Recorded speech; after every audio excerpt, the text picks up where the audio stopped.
What's up, beautiful people? Doing a quick tap in with you. It is end of March, just about to start April. Spring showers, spring flowers, all that good stuff coming upon us. So let me see how I want to tap in on this. So as I noticed a couple of things. We got a couple of topics. I'm gonna hit some sports stuff. I'm just gonna hit some life stuff, right? Um, One thing that I've been really kind of noticing is the change in weather patterns, right? I know we got everything going on crazy. The market's crashing. The stock market is like going crazy right now in the worst way. We got ice and all this other crazy stuff going on at the airports. It's gonna get bad. It's gonna get worse than it is right now. Right now, um, who knows what to expect. I think they're actually trying to designate the end of travel. I saw something about a plan 2030. That's very alarming. But the change in the weather is kind of crazy. One day it's 82 degrees, next day it's 55 here in North Carolina, where I stay and where I live. And it's like that in other places too. I know people in Florida, Ohio, the city or the state that raised me. Shout out to Cleveland and everybody in Northeast Ohio. They have it's 30 degrees there right now, snowing into March. Now, that is somewhat normal, but they had crazy patterns where it was 62 degrees the other day, too. I'm not 100% full coincidence theory, as my boy Zachary K. Hubbard calls it, but I'm pretty close. And I will say that chemtrails and things of the sort really do exist.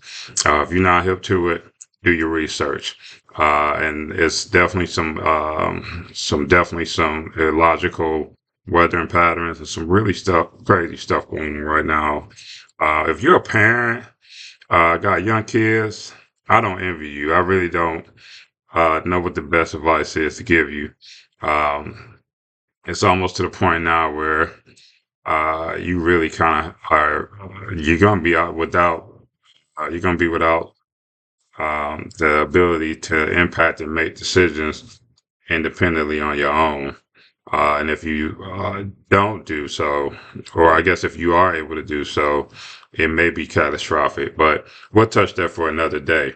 But anyway, some crazy stuff going on. Just pay attention to that. Anybody research chemtrails, drop what you think about it in the chat. We can maybe talk about that more in a future episode. But not to get too far off track, let me talk about a couple of things I want to tap in on you for. So big news in sports is the tanking.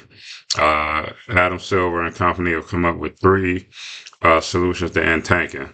Like a lot of the sportscasters have said, this has been going on since the 80s, since literally the day I was born. I was born in 84. They've been trying to get rid of tanking since that year when they instituted the lottery in 1985. We all know about the frozen envelope with Patrick Ewing. In my humble opinion, there's only two ways to lessen tanking. And you can't end it all the way, but I do think you can lessen it a little bit. So here they go. Listen out. Number one, just make it where everybody gets the same odds, right? So let me do a little tap in math for y'all. But essentially, you're gonna have what? It's what? 14 teams. Let's say you get 100% odds. Divide that by 14. Everybody get 7.14% odds in the lottery. That's gonna pretty much make it where they're gonna be competitive to a point. I mean, maybe those 14 teams that want to be in the lottery are just gonna take their chances, but it really kind of the incentive it's not incentivized as it should be when you make it like that. Because right now, the three teams or the four teams, whatever it is, that can get 14%, they're like, look, we're gonna take our chance. We're gonna be in the bottom three. Hopefully that 14% weighs out, it outweighs the 2% or the 1% or the 3%. If it's 7.14% across the board, you kind of lessen the chances of it being, who knows, the number 14 team can pretty much win the lottery at that point, right? The team that barely missed the playoff by half a game or in the play-in or whatever the case may be. Other thing, I came up with this idea and I ran it past my boy Jock. And it sounds like a winner to me. This is what I think. I believe that you can keep the odds the way they are right now.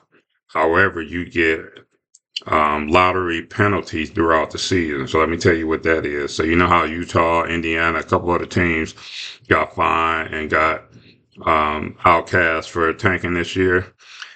You get two strikes basically. First strike, you get that fine. Second strike, you get caught red-handed tanking. You move back an automatic two spots from whatever you finish in the lottery.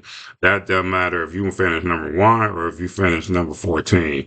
So essentially, you got to think about if you're really going to take your starters out in the third quarter, or if you're going to bench half your team, or if you're going to give out X amount of two-way contracts because you want to have the worst team possible out on the court.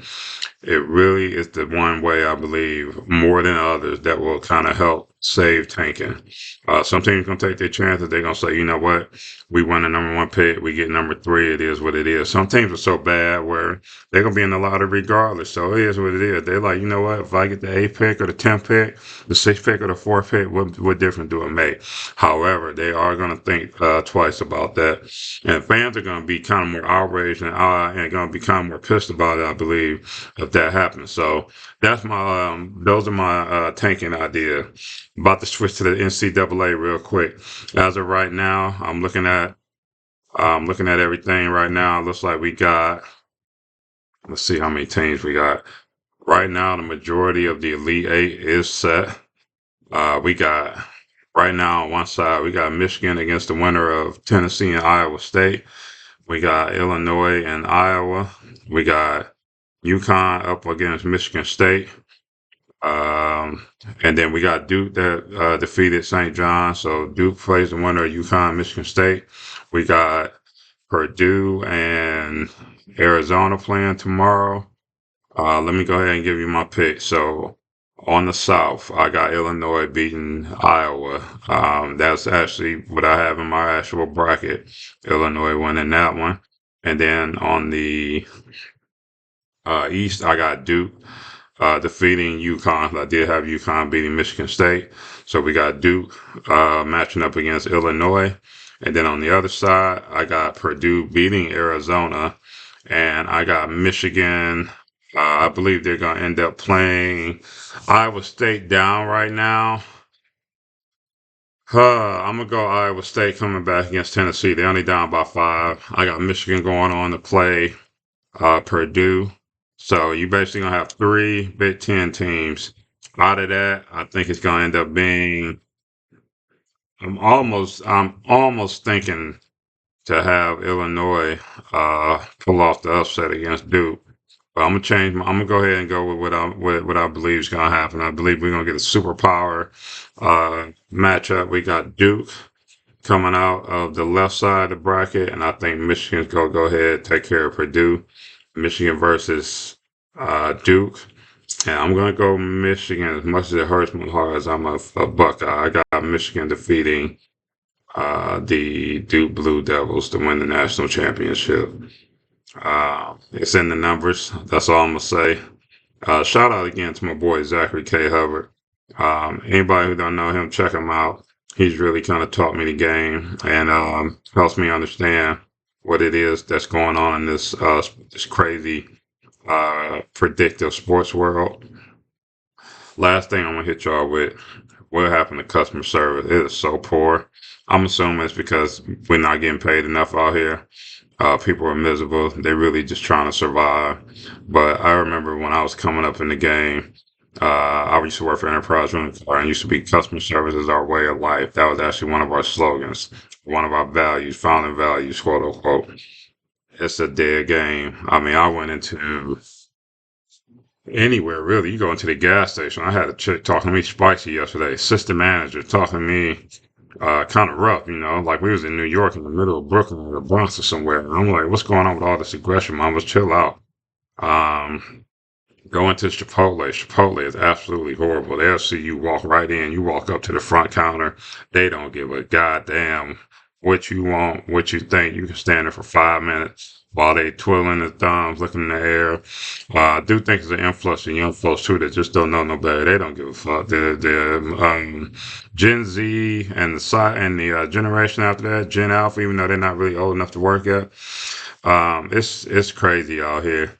Tap in. Let me know what you think. I think customer service is over and done with. There's no such thing. Pretty much, I think that's actually, if you think about it, people, you actually kind of making it easy for the powers to be kind of get rid of these jobs. Y'all really don't give a fuck.